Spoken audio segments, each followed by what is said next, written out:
Implementing a Kanban board does not increase your throughput. Welcome to Business Agility Daily, a video series to help you to become a leader everyone wants to work with. Okay.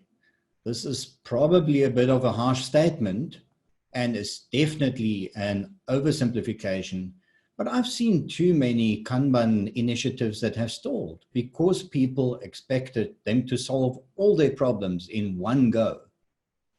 And seriously, a Kanban implementation in itself does not increase the completion rate of tasks. There's more needed than that. To explain what I mean, I have to today dive a bit into theory and then illustrate it. So here we have Little's Law, and that is where I'm talking about the theory. We've got cycle time equals work in progress over average completion rate, which a lot of you would have seen. So what does that mean? And let me give you a practical example, again, in a simple Kanban board with two activities. So the cycle time is actually the time from committing a task into work in progress until it's done. Work in progress in this case equals 5 tasks. Our average completion rate is normally determined by the slowest activity. And in this case, let's say we have got a delivery rate of 5 per day. Then our cycle time will be 1 day. But here's a problem.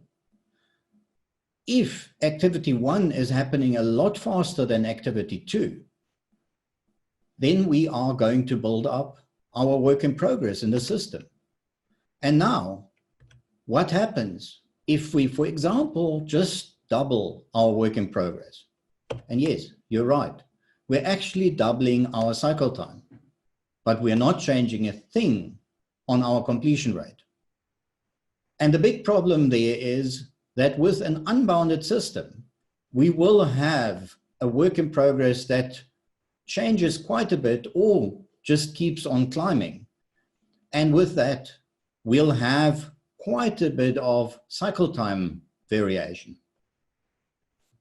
And with that, other things come in, like multitasking and like expedited task.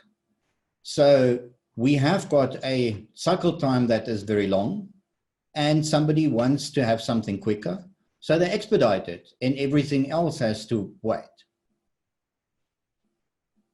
Also, we can take it other way around. If we maximum or optimize our work in progress and bound it, we can actually fix or at least predict our cycle time.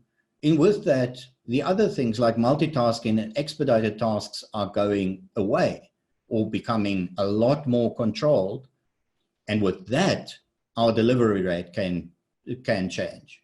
And on the other side, once we've got a system that is stable, we can also really look at optimizing the bottleneck and bringing the delivery rate up.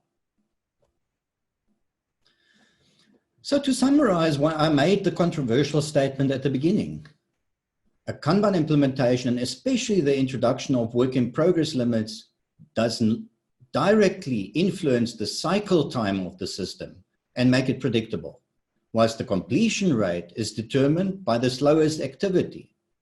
And that is often seen as the throughput, and that is not directly influenced by Kanban. But with a more stable system and it being more predictable, we can now focus on improving the completion rate. If you have enjoyed this insight, don't forget to sign up and get videos like this one daily into your inbox. And when you're ready to implement what you've learned so far, why don't you join us for the next Kanban Bootcamp and let us help you become the leader everybody wants to work with.